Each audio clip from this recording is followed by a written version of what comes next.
it seemed like there were stretches in this game early on and then later where you guys played pretty well defensively, but then there were periods where were kind of breakdowns again. Was there anything, any common threads to where things were breaking down, or is it still just kind of one or two guys here or there? I believe it's one or two guys here and there, but really, in all actuality, we just got to get out of our own way as a defense.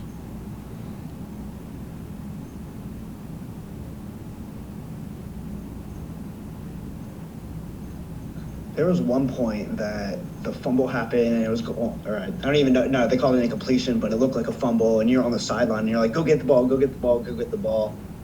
How do you think you have developed as a leader in this past year, just overall?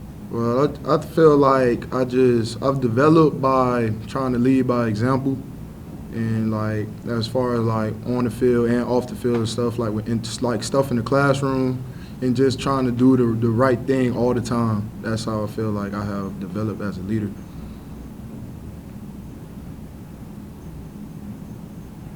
I mean, you had a real nice tackle for loss, and like a couple of your teammates swarmed you and were celebrating, and I think your first reaction was to push them away and tell them to line up. I mean, can you just kind of walk us through the mentality that you have after a play like that, and just how important it is to stay focused and dialed in, and why you reacted the way you did?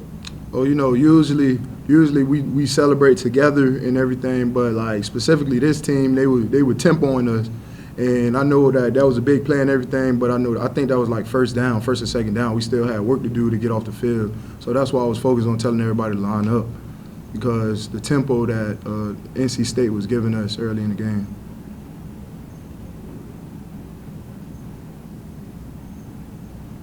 Jarvis was saying that he can see progress even though you guys aren't having the results you guys want. Are you seeing progress from the defense? Yes, I am seeing progress from the defense. We just got to continue to progress, and we can't get tired of doing the right thing. We just got to keep going, keep getting 1%.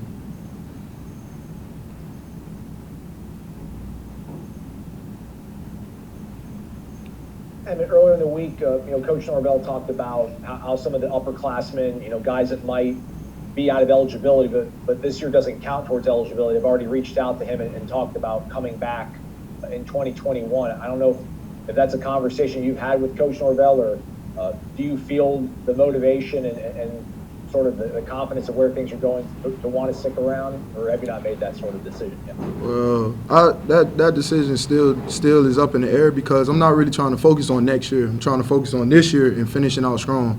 So when that time comes, that time will come. But I'm just trying to focus on helping my team get better every week.